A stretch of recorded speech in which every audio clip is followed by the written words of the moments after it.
pasipo kutekeleza kusudi la kimungu, ameondoa ujasiri, ameweka mashaka. Tunaishi kama watu ambao hatujui kesho yetu, tunaishi kama watu ambao hawamjui Mungu wao, wakati Mungu anasema ya kwamba wamjuao Mungu wao ni watu hodari.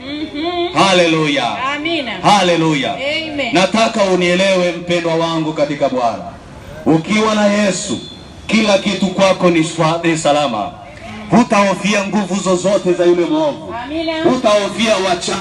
Amina. Hutahofia nguvu yoyote, kwa sababu amekuketisha mahali pa juu sana. Mahali pa juu sana kuliko ufalme wowote. Amina. Kama ufalme wa wachawi, waganga ni ufalme, basi umeketishwa juu zaidi ya ufalme wao. Amen. Haleluya. Amina. Hatutaishi kwa mashaka, kwa sababu yeye aliye upande wetu ni mkuu kuliko wa ulimwengu huu. Haleluya. Mpendo wangu katika Bwana, ninapenda nikuumbie imani ya wewe kumsogelea Mungu ili ufanywe kuwa mtu asiyekuwa wa kawaida. Amen. Haleluya. Amen. Kwa kuwa Mungu kutuumba, hakutuumba ili tuje tuteseke katika ulimwengu huu. Ametuumba kwa makusudi yake mema. Ametuumba kwa kusudi la sisi kuwakilisha ufalme